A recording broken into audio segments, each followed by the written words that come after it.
আমেরিকায় জন্মসূত্রে নাগরিকত্ব বা বার্থ রাইট সিটিজেনশিপ কি চিরতরে বন্ধ হতে যাচ্ছে? এই ঐতিহাসিক মামলার চূড়ান্ত রায় দেওয়ার জন্য মার্কিন সুপ্রিম কোর্টের হাতে সময় আছে আর মাত্র 3 দিন, অর্থাৎ 29শে জুন পর্যন্ত। 2025 সালে দ্বিতীয় মেয়াদে ক্ষমতায় এসে প্রেসিডেন্ট ডোনাল্ড ট্রাম্প একটি বিতর্কিত নির্বাহী আদেশে স্বাক্ষর করেন।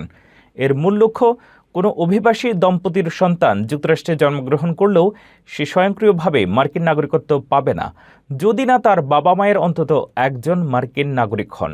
হাউস স্পিকার মাইক জনসন এই আদেশের পক্ষে যুক্তি দিয়ে বলেন, সামাজিক কল্যাণমূলক ব্যবস্থায় সুবিধা নিতে অনেকেই অবৈধভাবে সীমান্ত পার হয়ে এসে সন্তান জন্ম দিচ্ছেন, যা বন্ধ হওয়া দরকার। তবে ইমিগ্রেশন আইনজীবীদের মতে এটি মার্কিন সংবিধানের 14তম সংশোধনের স্পষ্ট লঙ্ঘন, যা দীর্ঘ 150 বছর ধরে অভিবাসী পরিবারগুলোকে আইনি নিশ্চয়তা দিয়ে আসছে।